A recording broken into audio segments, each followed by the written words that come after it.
Selamat pagi semua. Pagi Pak David.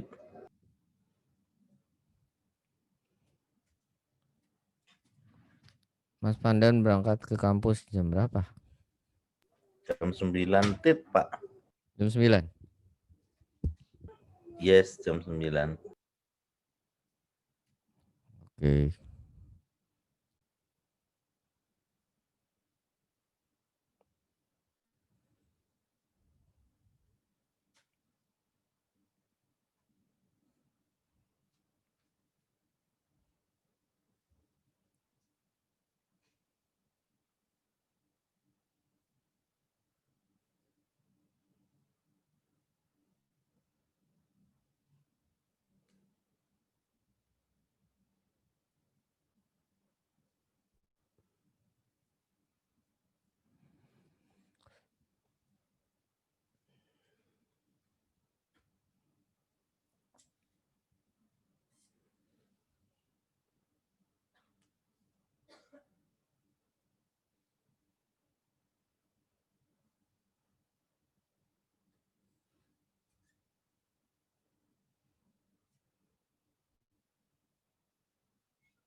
Standar kompetensi kerja nasional Indonesia.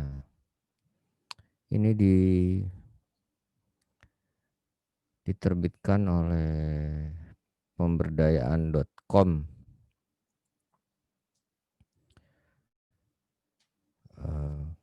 Yang menerbitkan kementerian Pak. Ini pemberdayaan.com nih website pihak ke 1000. Ya, tapi dia menulisnya menurut saya lumayan bagus ini. Iya, itu peraturan menteri nomor 21 Menaker Pak. Ya.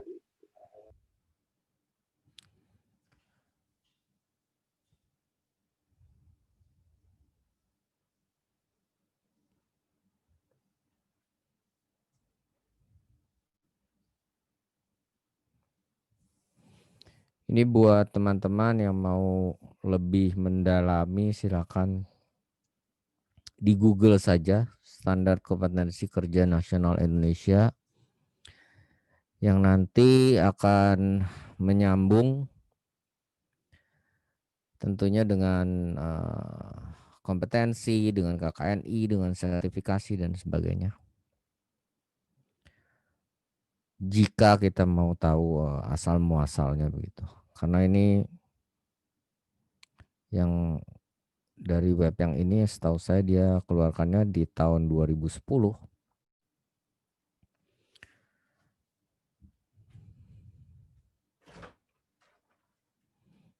Kita perhatikan cukup ribet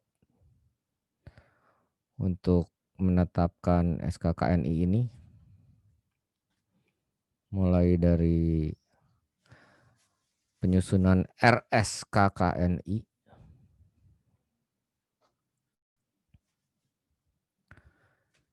ya ini semua ada di internet. Jadi sebenarnya jika memang kita ada waktu kita bisa pelajari sendiri sebenarnya. Cuman ada yang senang belajar yang begini-begini, ada yang tidak. Kalau saya jujur saja tidak terlalu senang.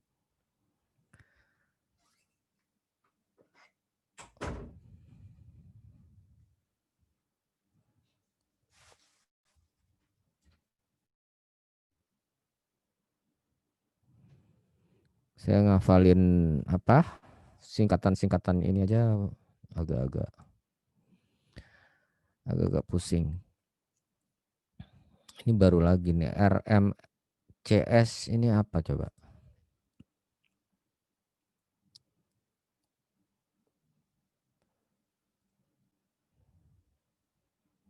Penyusunan RSKKNI berarti sebelum SKKNI itu sekurang-kurangnya harus ada sektor atau subsektor, aduh. Nah, berdasarkan ini nanti ada di slide-nya Mas Pandan.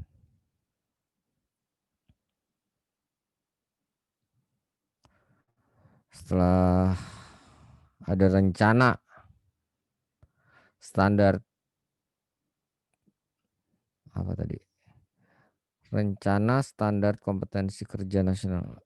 Setelah rencana standar kerja kompetensi nasional Indonesia disusun, maka lalu ada pembakuan rencana standar kerja kompetensi nasional Indonesia. Pembakuannya tahapannya seperti ini. Ini baru RSKKNI ya.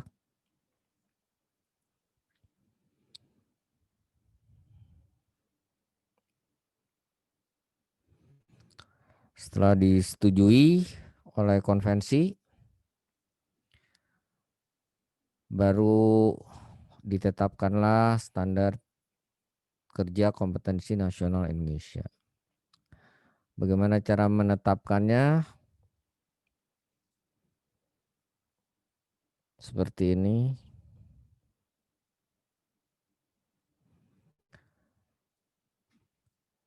Dan sebagainya, dan sebagainya. Ya kita bisa, saya juga baru Google dari sini. Silakan di Google seperti ini, standar kompetensi kerja nasional Indonesia. Maka akan keluar berbagai macam SKKNI dan sebagainya, dan sebagainya, dan sebagainya.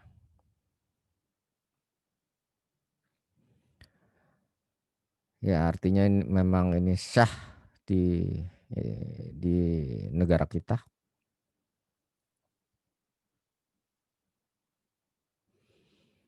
Panjang sekali, banyak sekali.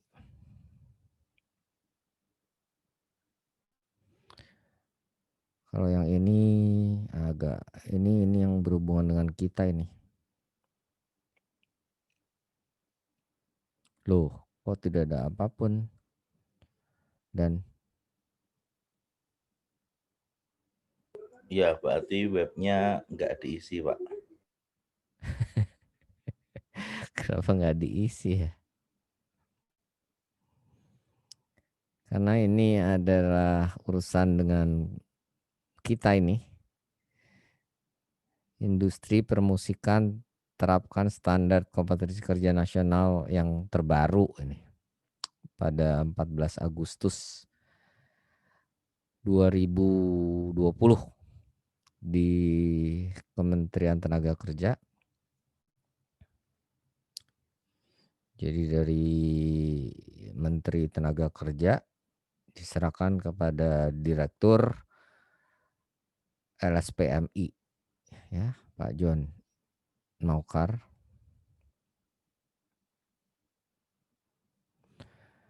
Kalau bidang perkebunan kelapa sawit sepertinya kita tidak usah mendalaminya. Demikian pula di bidang kelautan tidak usah. Tapi mengenai kompetensi nasional ini sama di semua bidang. Itu yang akan kita bicarakan.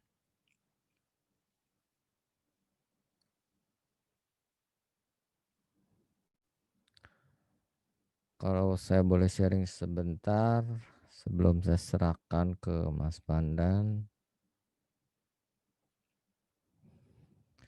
Itu saya mulai dari bawah.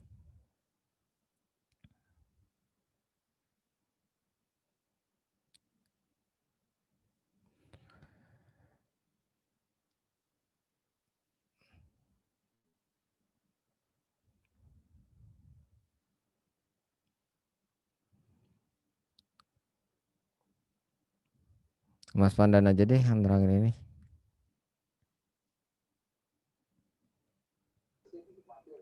Yes, Pak. Betul. Penyetaraan KKNI ini loh. Oke. Ya,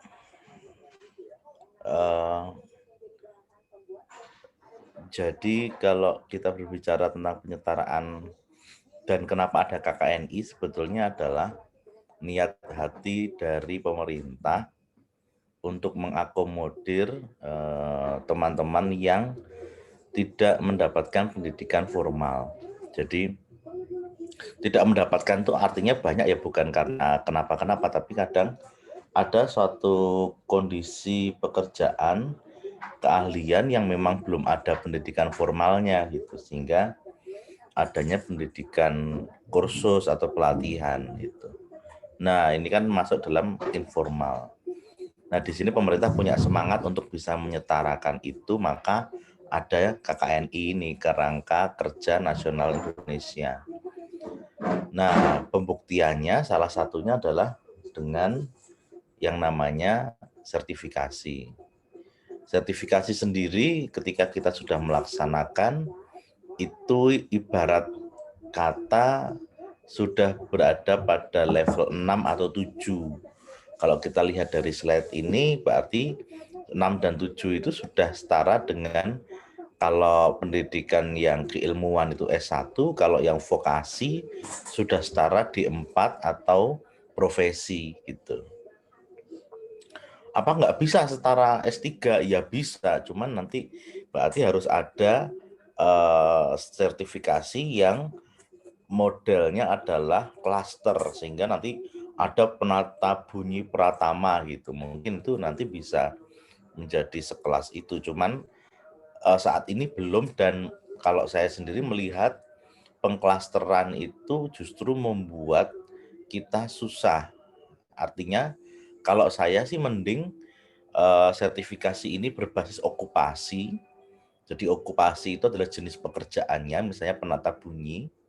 Tapi kalau misalnya Pak David misalnya memang jago DigiDesign atau jago Pro Tools atau jago Logic Pro misalnya, nanti ada lagi apa namanya sertifikasi untuk menyatakan itu gitu, sehingga untuk menjangkau pasal 33 tentang ke masyarakat Indonesia itu ya, artinya seluruh masyarakat Indonesia bisa mencapai atau memiliki sertifikasi untuk sebagai syarat bekerja. Maka sertifikasi ini bentuknya adalah okupasi, yaitu misalnya penata bunyi. Ini saja sudah standar 6, level 6. Nah, kita ibaratkan begitu. Nah, kalau misalnya memang, wah ini saya ini memang penata bunyi, recording, dan spesialis Logic Pro-nya sudah expert. Nah, berarti kan logikanya memang kalau diperlukan, maka kita harus mengambil dan memiliki sertifikat Logic Pro Expert misalnya gitu. Sehingga penata bunyi ini sebagai sertifikat negara, pemerintah mengakomodir profesi kita supaya diakui. Kemudian untuk ekspor kita yang lain ditunjang dengan sertifikat yang lain. Itu lebih fair menurut saya daripada kita berbentuk klaster, ada yang merasa klasternya Pratama tetapi tidak bisa mengoperasikan mixer analog misalnya. Kan itu menjadi lucu. Karena memang, karena nggak salah juga, karena memang misalnya belajarnya sudah ketemu digital, lalu jago pakai Digiko misalnya, atau Pro Tools, atau Logic Pro gitu ya, nggak sempat ketemu analog gitu. Padahal syarat untuk menjadi pratama misalnya harus juga menguasai signal flow di analog mixer kan misalnya, mati dia gitu. Sebetulnya dia pratama, tapi karena ada kemampuan yang nggak bisa tercapai, dia menjadi utama karena tidak bisa tercapai, jadi pratama gitu, jadi level rendah kan, itu menjadi kurang fair gitu.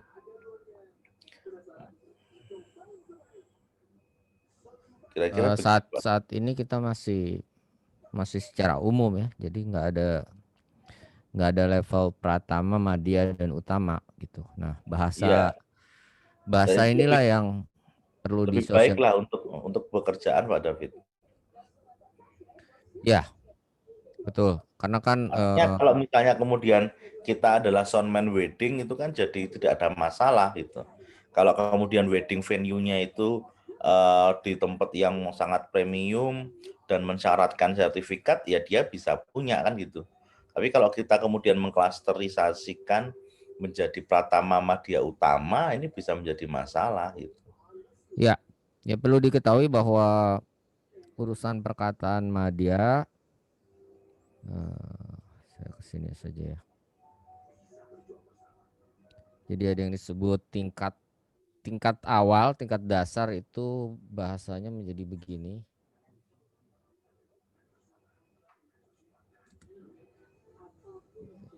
Ini tingkat dasar, lalu tingkat tengahnya menjadi seperti ini, tingkat teratasnya menjadi begini. Sebenarnya ada tingkatan seperti itu. Jadi misalnya contoh misalnya untuk pemain keyboard gitu atau pemain piano ya. Pemain keyboard kalau kelasnya utama berarti yang paling tinggi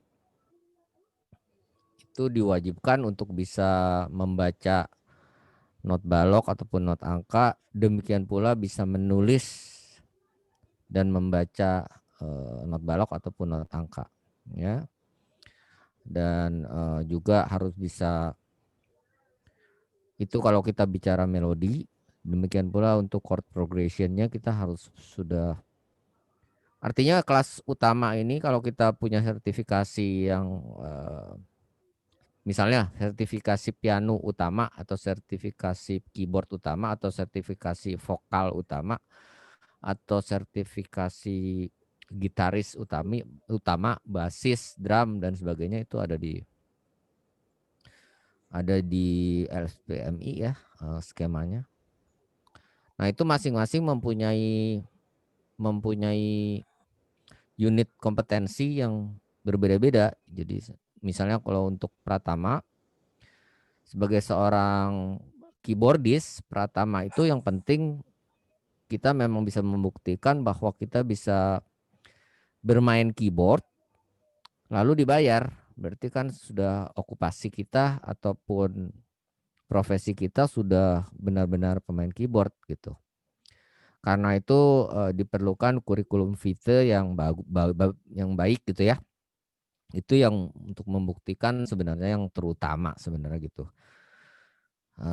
Karena itu kalau saya biasanya menjadi asesor keyboard ataupun piano, itu pertanyaan yang paling mendasar adalah sebelum ujian itu kan ada yang namanya pra ujian atau pra assessment.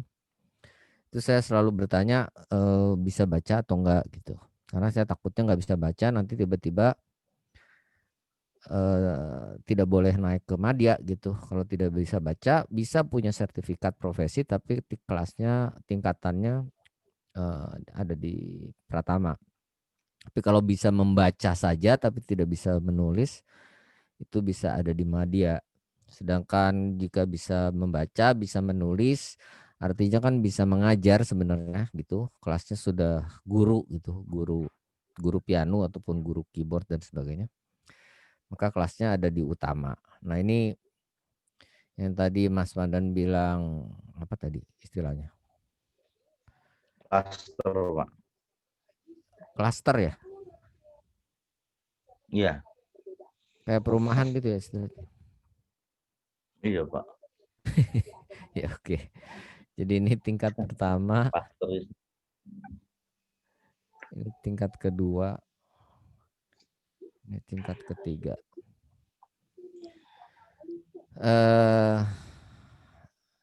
Contohnya Mas Mandan punya nggak di sini? Nah, ini Mas Mandan ada kelasnya nggak di sini? Apa? Nggak Ini ada Pak, ini karena ini okupasi Pak. oh kalau okupasi nggak ada ya? Nggak ada Pak. Oke. Jadi ada tiga, Jadi kalau pas, makanya saya bilang kalau okupasi itu lebih fair untuk kita gitu. ya. Jadi ada tiga ya, ada klaster, okupasi, satu lagi apa ya? Ya satu lagi saya lupa. Ada 3 kan, Memang ada ya, okupasi, ada klaster, ada apa. Itu nanti ada di buku kerja waktu kita ya, diuji. Tapi sudah ditentukan itu oleh, dalam hal ini kalau kita bicara soal sound engineer ataupun sound engineering itu sudah ditentukan oleh kami ya. Dalam hal ini oleh saya, Mas Pandan, Pak Wawan, eh, itu kita sudah memilih apa, unit-unitnya sudah kita pilih dan modelnya namanya itu ya, dan ya, modelnya kita sudah pilih okupasi, jadi tidak ada tingkatannya, kita pukul rata saja. Seperti ini nanti dapatnya kurang lebih ya, Mas Pandan. iya Pak. Cuman kalau ini kan Mas Pandan sudah dapat sertifikat seperti ini, dan nomor ini selalu ada di negara, juga nomor ini ada di negara, ada lambang burung Garudanya yang benar, lalu ada barcode yang benar. Setelah itu tentu nama harus sesuai KTP, ini yang selalu saya tegaskan kalau saya lagi mengakses atau menguji. Kadang-kadang suka salah tulis nama, nanti akan jadi problem kalau tidak sama dengan KTP. Nanti bidangnya di sini penata bunyi gitu ya. Saya lagi mau meningkat ini Mas Pandan karena banyak sekali, atau ada beberapa, ya nggak banyak sekali, cuman ada beberapa ya murid saya yang mempunyai sekolah DJ itu mau sertifikasi, itu kan masuknya jadi di musik media baru ya Mas Pandan. Ya, MMB Pak. Jadi mungkin kita mau nggak mau harus lari ke sana karena sudah banyak yang tanya di beberapa kota besar gitu loh. Untuk DJ ini saya ikut yang mana gitu. Saya bilang ikut yang musik media baru. Jadi mungkin itu harus secepatnya di apa? Dilaksanakan Mas Pandan. Ntar disangkanya kita hanya pilih kasih di penata bunyi tok gitu loh. Yes. Kan nggak bagus itu gitu. Ya, jadi ini seperti ini. Nah, ini Mas Pandan dapatnya 3 tahun dari tahun ini. Dari 28 Agustus 2019 itu akan berlaku sampai 28 Agustus 22 Pak. 2022. Nah, setelah itu ada yang namanya RCC, singkatan apa sih RCC itu, Mas Manan? Perpanjangan. Singkatannya nggak tahu ya. Nggak tahu. Jadi sertifikat ini itu bisa diperpanjang gitu. Nanti tentu karena datanya sudah ada dan sebagainya, tentu hanya prosesnya tidak sesulit sewaktu pertama kali kita mendapatkan ini.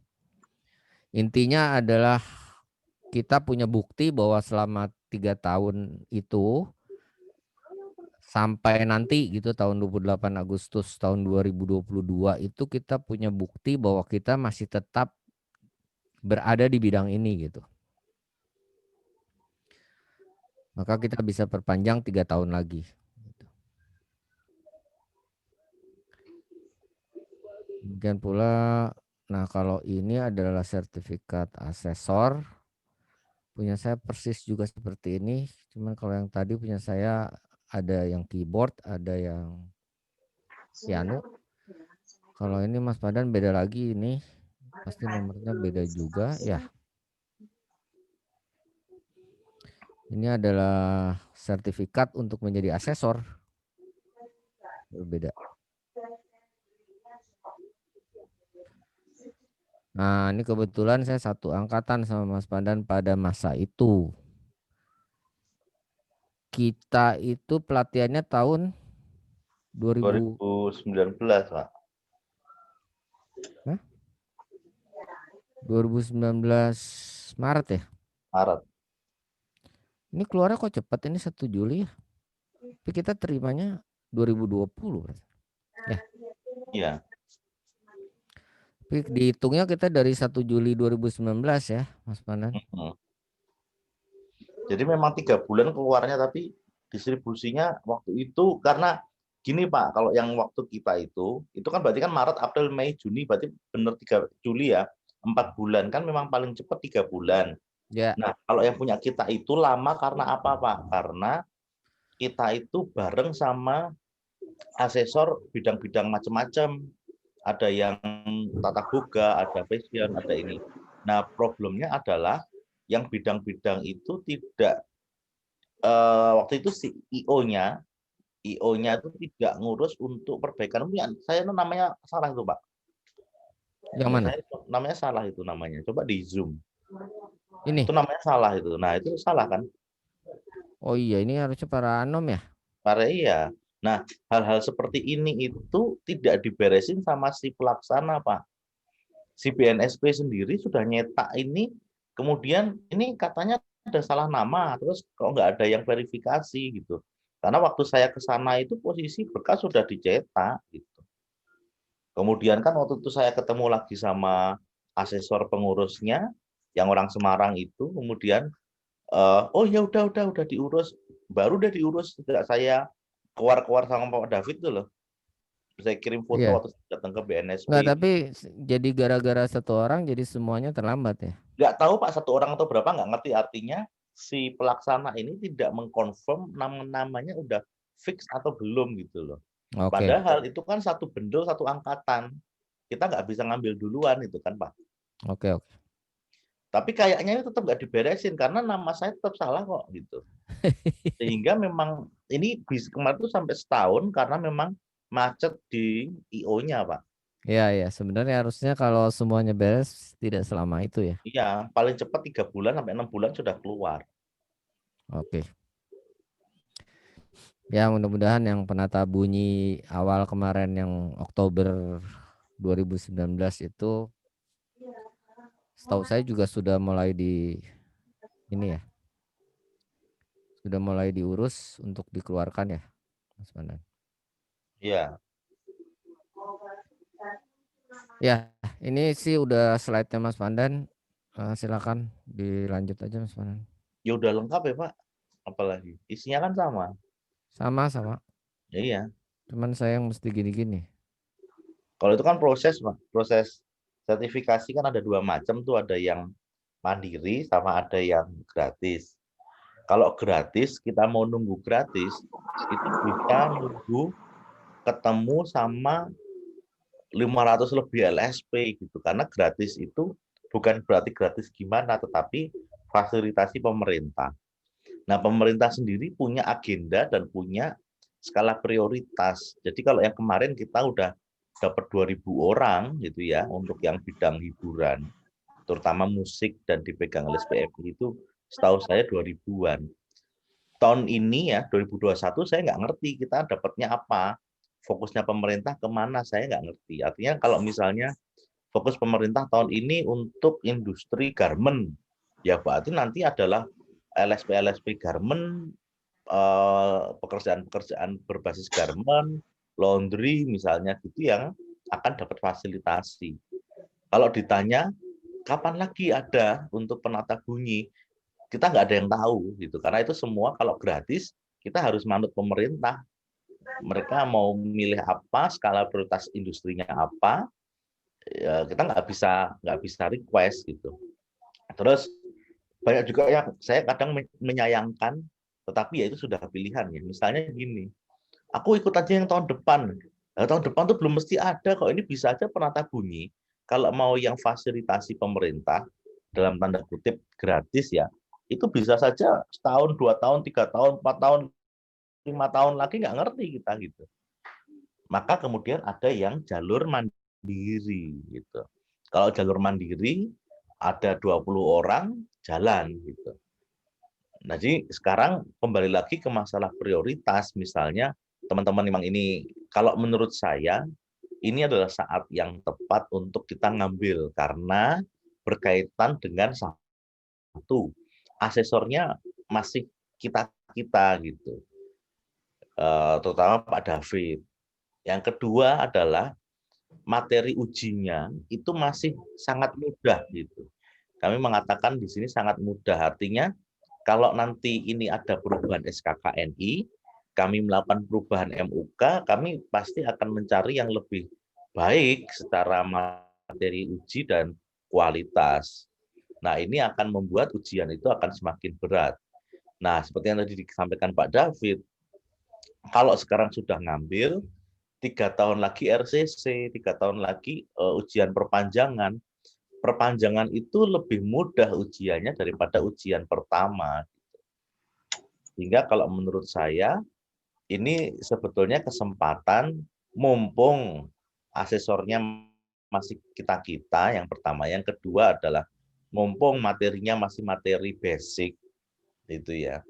Sehingga menurut hemat saya ini sebaiknya kita punya dulu, karena kayaknya rencana dalam 2 tahun ini pasti ada perubahan SKKNI, karena SKKN hiburan itu tahun 2018. 18, 19, 20, 21, 22. Nah, tahun 2022 itu harusnya ada perbaikan. Itu. Pasti materi uji juga berubah. Nah, kalau teman-teman sekarang ngambil tahun 2021, tahun 2023 perpanjangan itu sudah lebih mudah. Gitu. Itu menurut saya. Selain memang kita harus kembali lagi apakah memang bidang pekerjaannya sudah mensyaratkan itu. Cuman sedikit informasi, di Jakarta pun kemarin banyak teman-teman kita yang sound di Istana Negara, kemudian sound di acara PKN Kebudayaan, itu sudah dimintai itu. Kemudian kemarin juga ada yang teman dari Pak Teni atau siapa ya kemarin yang sempat sharing juga di sana, ada event besar, vendornya gede gitu juga minta sertifikat gitu. Artinya suka tidak suka, mau tidak mau, ini adalah syarat administratif gitu. Seperti halnya kalau kita mau ngelamar jadi driver Grab itu kan mereka minta ada SKCK gitu atau surat keterangan kelakuan baik gitu ya, SKKB atau SKCK. Itu harus ngurus di kepolisian, ngantri gitu sampai wah harus ngurus dari RT RW segala macam gitu. Karena itu syarat, artinya walaupun kita lulusan kampus ternama dengan IPK 4,5, tetapi ketika kita mendaftar dan kita tidak menyertakan syarat SKCK, ya kita nggak bisa gitu. Nah, pemahaman dari sertifikat kompetensi penata bunyi itu ya begitu gitu. Jadi kalau kemudian lah sekarang venue-nya pengennya saya yang sound kok. Iya sih, cuman kadang-kadang untuk beberapa kasus ya, misalnya kemarin di bidang video editing, saya sempat dapat kerjaan yang mensyaratkan semua kru film itu harus punya sertifikat gitu. Kan berarti yang terlibat ya harus menyetorkan itu gitu, sertifikat itu. Yang kedua adalah kemarin ada lowongan fotografer haji, mahasiswa saya nggak bisa berangkat karena nggak ada sertifikatnya, padahal lulusan S1 fotografi isi gitu. Cuman ya karena memang diminta sertifikat sebagai fotografer kehumasan, nggak punya gitu ya. Jadi ya nggak bisa untuk masuk dalam kontemplasi apa istilahnya kompetisi menjadi fotografer haji gitu. Ini contoh-contoh yang real di lapangan. Mungkin di penata bunyi belum terasa sekali efeknya, cuman di bidang-bidang yang lain itu kami sudah merasakan. Kebetulan saya kan juga berdiri di bidang animasi, di bidang film televisi, dan di penata bunyi dan juga musik gitu ya. Sehingga saya bisa melihat kondisi di lapangan di beberapa sektor yang lain itu sudah begitu. Dan tidak menutup kemungkinan itu kan ini tinggal masalah waktu untuk bidang kita di penata bunyi pun juga mengalami itu. Gitu. Dan kenapa tadi saya bilang saya berdiri di 4 kompetensi ya, karena memang satu orang itu bisa saja memiliki lebih dari 1 kompetensi. Jadi tadi saya punya videografer, saya punya asesmen, saya punya operator kamera, punya penata bunyi, itu ya nggak apa-apa gitu bisa. Nah, kalau berkaitan dengan lah itu kok bisa? Berarti sekarang nggak perlu sekolah dong, orang punya ijazah kok tetap nggak bisa. Bukan begitu, seperti tadi di awal saya sampaikan bahwasanya ini adalah usaha pemerintah untuk bisa menyetarakan pendidikan formal, informal gitu. Nah, ijazah itu posisinya adalah sebuah rekognisi pembelajaran yang valid gitu. Tetapi kalau kemudian kita mengacu pada syarat penilaian dari kompetensi itu tidak memenuhi syarat. Kenapa? Karena untuk menyatakan seseorang kompetensi itu harus memiliki 4 aspek penilaian yang biasanya kita singkat VATM. Valid, aktual, terkini, memadai.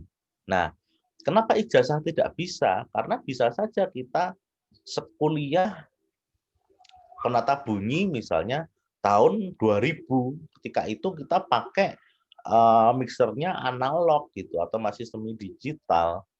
Kemudian sekarang tahun 2020 gitu ya kan, di saat semua mixer sudah bisa wireless, koneksi audio digital dengan Dante dan lain sebagainya, kan itu menjadi sebuah pertanyaan, apakah kita masih qualified untuk mengerjakan penata bunyi di tahun 2020 gitu. Nah, itulah yang kemudian harus ditunjukkan dengan sertifikasi sehingga ijazah itu sebagai rekognisi dia valid.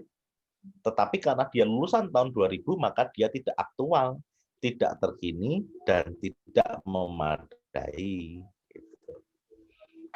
Nah, untuk bisa mencapai keempat-empat ini, VATM ini valid, aktual, terkini, memadai, maka sertifikat ini punya masa berlaku, gitu, yaitu 3 tahun. Asumsinya orang yang memiliki sertifikat ini dan masih berlaku, at least kemampuannya itu masih up to date dalam kurun 3 tahun terakhir. Ini yang membedakan antara sertifikat dengan ijazah. Begitu, Pak David. Ya, saya nggak pernah hafal tuh singkatan itu. Saya udah mau witness, Pak. Jadi kalau nggak hafal ini LSP saya bisa nggak berdiri, Pak. Oh begitu. V Hari apa ini ini? saya jam 10 rapat rektor nih, makanya tadi saya jam 9 harus cabut. Oke. Ya mungkin ada pertanyaan. Ini kita bicara lebih ke kenegaraan ini sebenarnya. Tapi mungkin ada pertanyaan yang simpel-simpel saja, silakan. Tidak ada pertanyaan yang bodoh ya, sekali lagi. Yang ada adalah kita bertanya karena belum tahu begitu.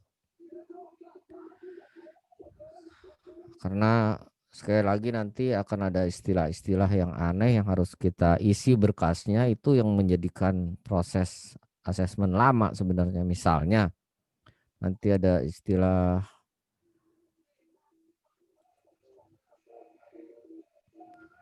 begini gitu misalnya. Kita nggak bisa ngisinya, ini maksudnya apa gitu. Ya.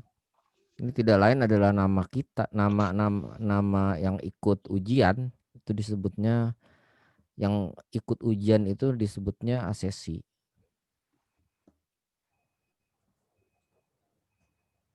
Peserta ya.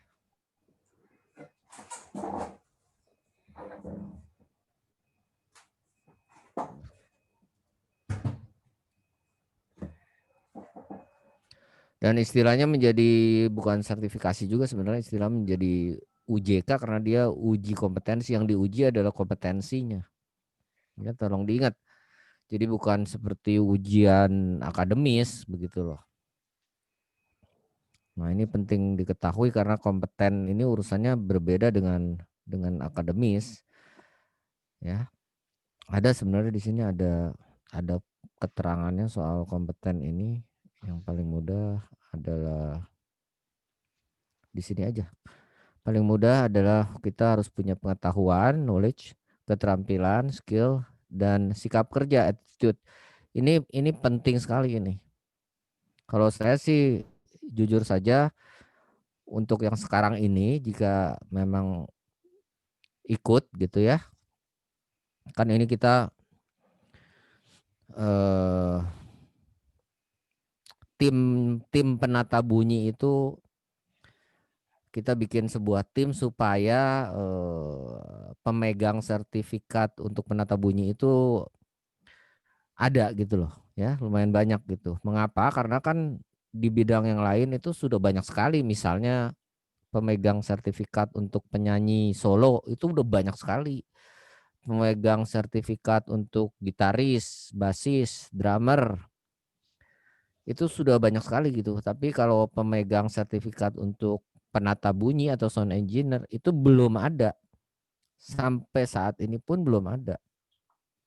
Karena baru pertama kali diadakannya kan bulan Oktober kemarin, itu yang yang dibayari oleh pemerintah gitu. Dan kita dapat jatah tadinya 200, saya minta lebih. Akhirnya kita dapat 340 asesi. Yang menurut saya pengetahuannya sudah cukup, keterampilannya jelas sudah cukup, dan sikap kerjanya menurut saya sudah baik. Jadi saya yang pada masa itu menjadi asesor waktu Oktober itu sebenarnya apa menyatakan atau menyarankan kepada BNSP untuk mengeluarkan sertifikat penata bunyi untuk orang-orang tertentu, karena yang bisa mengeluarkan hanya Badan Nasional Sertifikasi Profesi atau BNSP ya. Di Indonesia itu hanya BNSP yang boleh mengeluarkan sertifikat untuk profesi. Tidak ada badan yang lain. Nah, tetapi mengenai berkas-berkas yang dimasukkan itu tetap akan dinilai oleh mereka gitu, apakah kurang ininya, apakah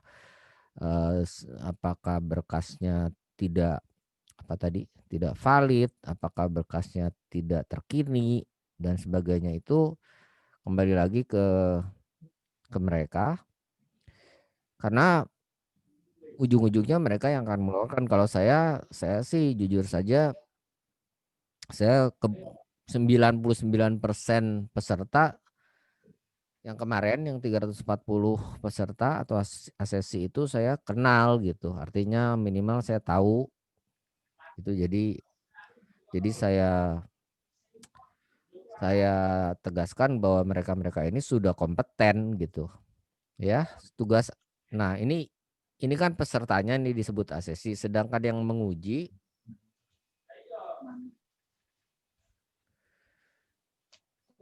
itu yang sebentar, ini peserta ujian asesi itu namanya menjadi peserta uji kompetensi namanya menjadi asesi, sedangkan yang menguji namanya menjadi asesor. Dalam hal ini asesor bunyi berarti saya gitu ya.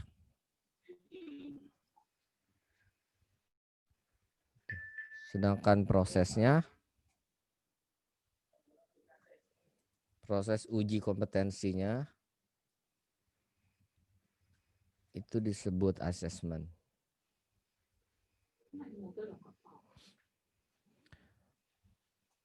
Nah, nanti akan banyak sekali berkas-berkas yang harus diisi nama sesuai KTP, lalu tanda tangan yang bersangkutan. Saya juga akan akan menandatangan banyak sekali berkas. Begitu.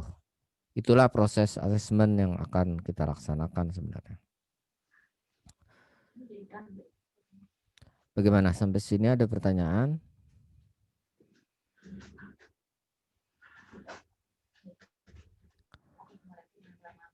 Kalau kita bicara KKNI, lain lagi urusannya ada di sini.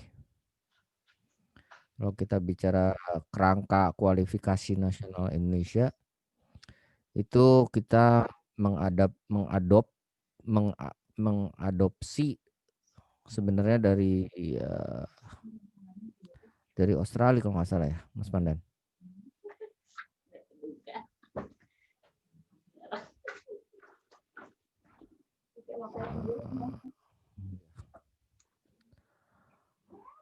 Namanya menjadi IQF atau jadi Indonesian Qualification Framework. KKNI inilah yang seperti ini.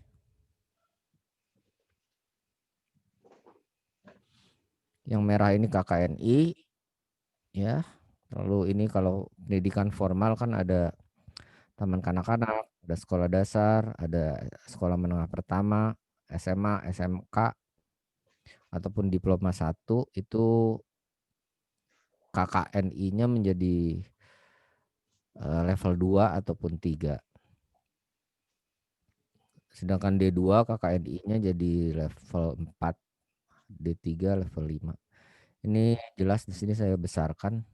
Kalau ada yang mau screenshot, kalaupun ada yang mau bahan ini, silakan nanti saya jadikan PDF, saya email.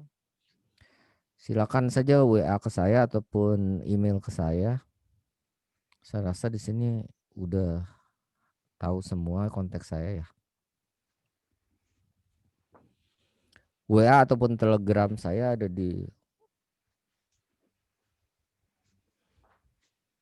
begitu. Sedangkan email saya ada di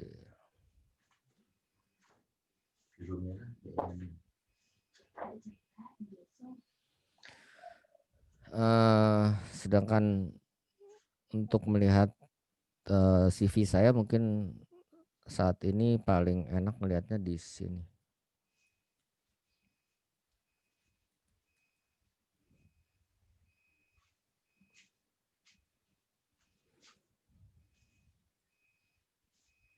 Ada juga di sini sih.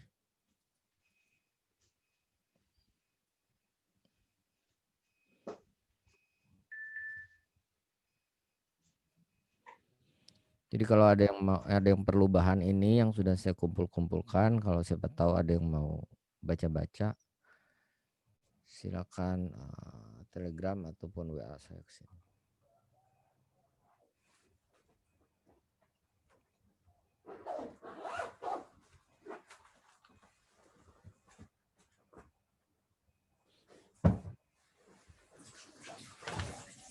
Oke, sampai sini gimana? Ada yang mau bertanya?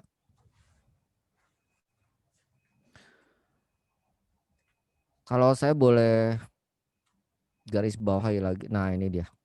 Ya, di apa?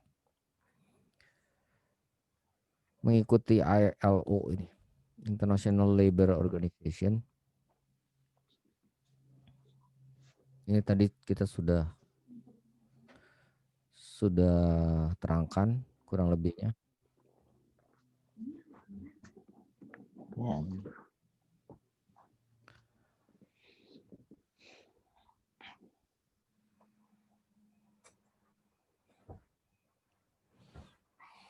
Ya, jadi saya tegaskan lagi bahwa intinya adalah yang tadinya itu harus akademis gitu. Kalau kita ditanyain kan kamu sekolahnya udah sampai S9, S3, S2 atau gimana, S1 atau D1 atau gimana kejuruan atau apa. Maka sekarang dengan sertifikat profesi ini tidak melulu harus via akademis, tapi kita bisa melalui pencapaian pembelajaran.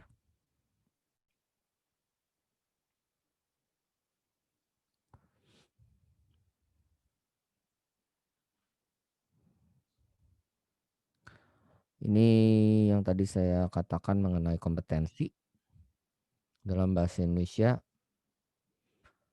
Kalau tidak tambah membingungkan, kurang lebih seperti ini.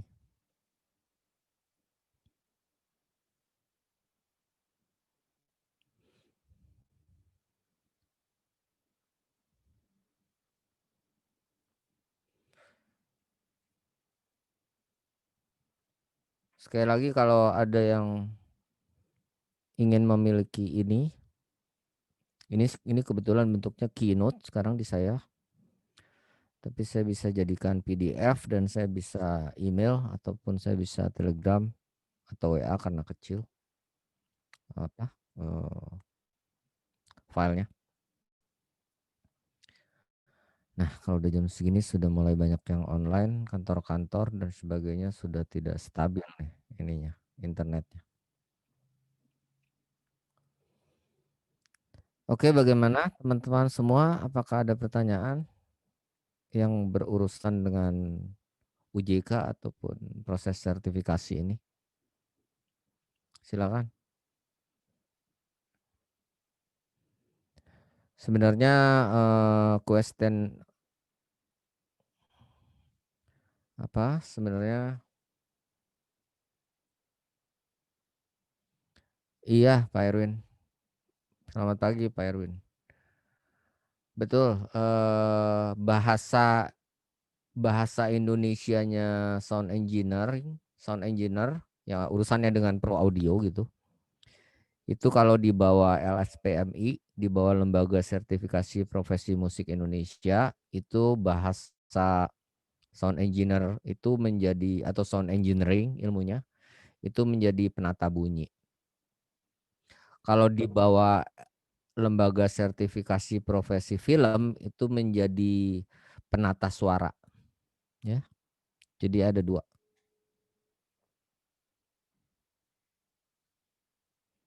Ada lagi pertanyaan?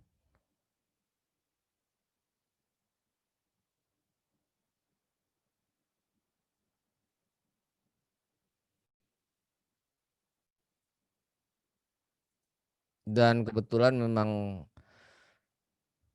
para penata bunyi di Indonesia ini sangat lumayan kompak, sehingga pertama kali saya mengadakan proses asesmen ataupun uji kompetensi untuk penata bunyi pertama kali yang mandiri ya, artinya mandiri itu peserta itu membayar 1,5 juta untuk mengikuti ujiannya. Itu pertama kali saya adakan di Manado gitu. Lalu jadilah t-shirt yang saya pakai sekarang ini. Kebetulan saya punya banyak ini. Karena saya pesan banyak supaya bisa disosialisasikan gitu. Jujur saja saya dari tahun 96 itu sudah benar-benar ingin adanya sosialisasi dalam bidang ilmu mengenai penata bunyi ini. Jadi saya punya t-shirt tulisannya penata bunyi. Ini didesain oleh Pak Jos yang ada di Manado, terkenal dengan Jos Fortino. Juga ada Pak Haris, tadi ada Pak Haris ini. Oh, masih ada Pak Haris. Pagi Pak Haris. Pagi Pak. Pak Haris di mana jam segini? Banjir bagaimana Manado? Aman Pak, kalau yang di daerah kawasan yang di toko itu cuma air dari laut, ombak pecah di pinggiran. Nah, warung-warung yang di pinggiran pantai itu di belakang kawasan Megamas itu ada hampir semua sih rusak, diterjang ombaknya naik melewati atap warung-warung itu, makanya Waduh, airnya masuk ke dalam kawasan sampai di depan ruko, sampai di depan toko. sampai Untungnya depan nggak toko masuk. ya? Ya, akhirnya sampai depan toko tapi nggak masuk, cuman setinggi mana? Cuman sampai mata kaki, nggak tinggi-tinggi amat. Aduh. Tapi sekarang sudah surut lagi Om Haris. Udah, cuman waktu kapan itu cuman malam Senin doang itu Pak. Ya oke. Pak Bos sudah datang kembali? Udah Pak, udah di Manado. Oke. Ya oke. Jika memang tidak ada pertanyaan lagi, kita sudahi malam ini tanya jawab soal UJK penata bunyi ini. Ya ada sedikit ini saja dari saya dengan tim bahwa mungkin kedepannya kita akan mengadakan juga yang untuk DJ dan lain-lain ya, bukan DJ saja sebenarnya. Artinya yang urusannya dengan teknologi atau kita nyebutnya sebenarnya musik teknologi sebenarnya, tapi di Indonesia kan menjadi musik media baru atau musisi media baru. Itu skemanya ada di LSPMI, jadi masuk saja ke Di Google saja lembaga sertifikasi profesi musik Indonesia, maka di dalamnya itu lengkap. Sebenarnya ada, belum terlalu lengkap sih, cuman ada yang harus kita ketahui ada di situ. Ya, oke. Terima kasih semuanya. Thank you Pak. Saya cabut dulu Pak.